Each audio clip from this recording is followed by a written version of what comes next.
You picked that card, but what could it really say about the parts of yourself you don't always show? Today, we're taking a curious look into something called the shadow self. It's the part of us that hides, reacts, or fears being seen. I'm Maria, and here on Maria, the tarot resource, I'm not a tarot reader. I'm just someone exploring the messages behind the cards with you. Let's dive in together. Take a deep breath. Look at the cards in front of you. A, B, C, or D. Which one pulls you in? Don't overthink it. Trust your first instinct. When you're ready, let's reveal your message. This card is often linked to confusion, dreams, and hidden emotions. In the context of the shadow self, it might suggest that you sometimes doubt your intuition or avoid feelings that are hard to define. Some believe the moon invites us to stop fearing uncertainty and instead explore it gently.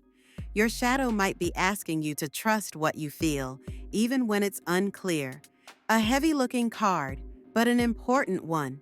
The devil is often connected with patterns, things that feel comforting but keep us stuck. If this card stood out to you, your shadow might be gently pointing to habits, thoughts, or even relationships that limit your growth. This isn't about judgment, it's about awareness. Some say the moment we see the chain is the moment we start to loosen it. At first glance, the sun seems purely positive, but in shadow work, even light can reveal what's been hidden. Your shadow might be asking, are you afraid to truly shine? Do you dim your joy or play small to avoid attention or judgment? The sun in this context encourages you to embrace your light without guilt. Your joy isn't too much, it's a gift. Sometimes the fear of being seen stems from past moments where your brightness wasn't welcomed.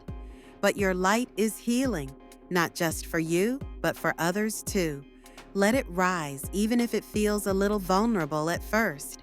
Don't worry, it's not literal. Death in tarot is deeply symbolic and often speaks of transformation.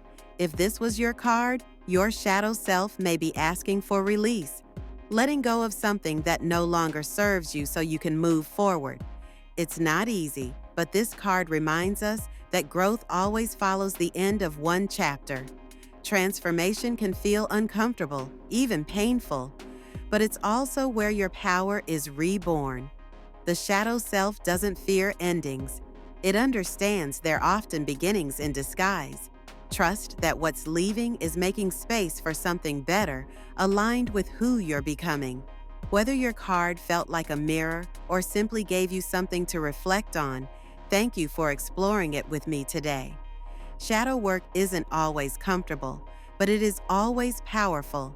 These messages, these symbols, they meet us exactly where we are. And sometimes that's all we need, to feel seen.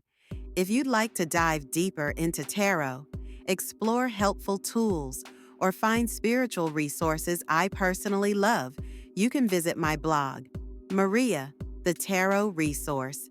You'll find some of my favorite decks, journals, and products linked there too. Let me know in the comments which card you picked and if it stirred anything in you. I'd love to hear from you. And if this kind of soul-searching content speaks to you, don't forget to subscribe to Maria, the Tarot Resource. We're just getting started.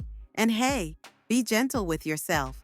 Whatever came up today, it's okay to sit with it. Process slowly and return whenever you're ready.